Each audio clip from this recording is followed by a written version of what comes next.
Hi, I'm Tamary, and this week on the Energy Tune In, I want to speak about how to reclaim ourselves from the divisiveness in the collective narrative that's become really prevalent in recent days, weeks, months, probably. We're seeing a lot of divisive energy all around, not just in politics or in social media, but in our relationships and in our families and so on. It's challenging not to participate in this energy because it's so incredibly pervasive and often unconscious. And in a way, the message around is that if we don't pick a side and fight the other, we're somehow not doing our part or we're not participating responsibly in what's happening. At the core of it, this energy and the powers that play take advantage of is very basic, it's biological, and we need to understand it. Our brains have evolved to identify danger and threat and to ourselves and to things that we care about, and to defend ourselves from that danger, either in hiding or running, which we can see now as avoidant, or by attacking.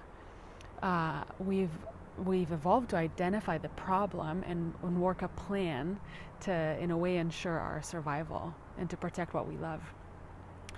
So there's something here to understand, is that our leaders and the media and marketers, they know this energy really well. And the powers at play right now, in fear of losing power, they are using this in their favor. So what does it look like? It looks like creating division between people so that we end up fighting each other instead of directing our energy to creating something different, what we want, and to pour the energy in that way. So imagine that you don't have time for creativity and creation and constructing when you're consumed by fear, by anger, by figuring out whose fault it is and how to protect yourself. So what do we need to understand here? Hopefully, we need to start seeing through it and stop participating in the gaslighting. We should break out of our righteousness and realize that making ourselves right and the other wrong, ourselves good and the other bad, in doing that, we're really just playing directly into the hands of people who are trying to control us by dividing us against each other. So today I invite you to start seeing where in your life you believe that you have the one right perspective. I know that the social conditioning around us have taught us really well what that right way to be is. And sometimes we're so identified with it that it might be hard to even see that it's just a lens, that it's just a perspective. But we have to start doing this. We have to begin looking within us and around and imagine what's moving me or the other person into doing what we're doing. What fears lie beneath what we're doing, me and the other? What do we deeply hope for our children? And what does that mean? What experiences in my life and in the life of the other has made us be this way? What generational trauma might be in my life and in the other? And what might be the larger purpose for the collective in this?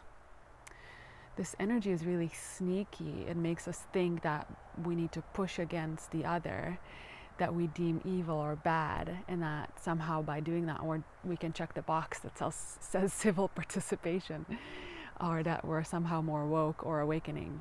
But I believe that awakening isn't about picking the right side and condemning the other. I think it's about understanding that we all have a reason to be the way that we are. We are all working through our patterns, through our traumas and our hurt, but we're not all in a place of knowing what to do with that and to understand ourselves and our own pain and how to heal. And while that doesn't justify hurting others, we have to understand that by judging, vilifying, reciprocating hate and anger and punishment, we're just playing into the division and we're staying stuck in the same paradigm and we're feeding the same powers. I know that it takes a lot to look at somebody that you entirely disagree with and you potentially think that they're the reason everything is messed up in the world right now, to see them with compassion and to try to understand them. But this is what is needed right now. This is how we evolve. We can't say that we want a world of love and peace, but not be willing to offer it ourselves unless the other person resembles us perfectly. And we can't stand behind our own traumas while completely disregarding other people's traumas. You can't see how your own experience shaped who you are without seeing that the other people, their experience shaped who they are. So I believe that the path forward for us all is not in further division.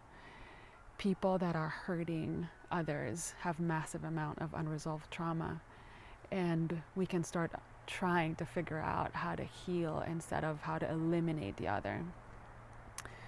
I think that when we stop polarizing and pointing fingers, we'll slowly see room for a different conversation to happen. Please note that I'm not saying that you should stand up for what you believe in or for the world or for yourself, but I invite you to watch how you stand up for what you believe in. What's your narrative? What are you focusing on? The creation of a solution, or is it still very saturated with anger and finding fault and shaming other people? I get it that many of us think that justice is the only thing that's needed right now, but I invite you to stop for a second and think, how has this been working for us so far? And where has that brought us as a collective, as society? So if you're looking to reclaim your own mind and sovereignty from the unconscious powers at play, I invite you to watch where you're being fed by people who tell you that everything that is wrong with the world today is because of someone else out there that is wrong, and start seeing a way to understand what makes people do what they do. Imagine that a child that's having a tantrum because it doesn't know any better, ideally, we don't respond by matching their unconscious tantrum energy to resolve their pain and chaos, right? We don't submit to their chaos either, because we're scared that they'll never stop screaming.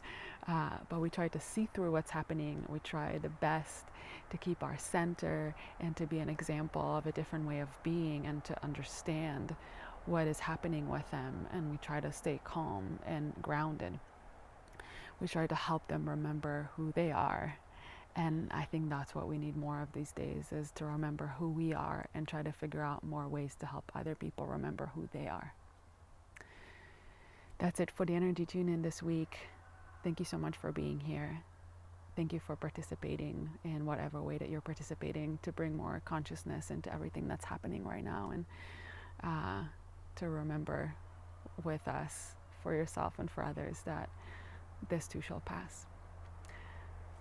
Thank you so much, and have a good week.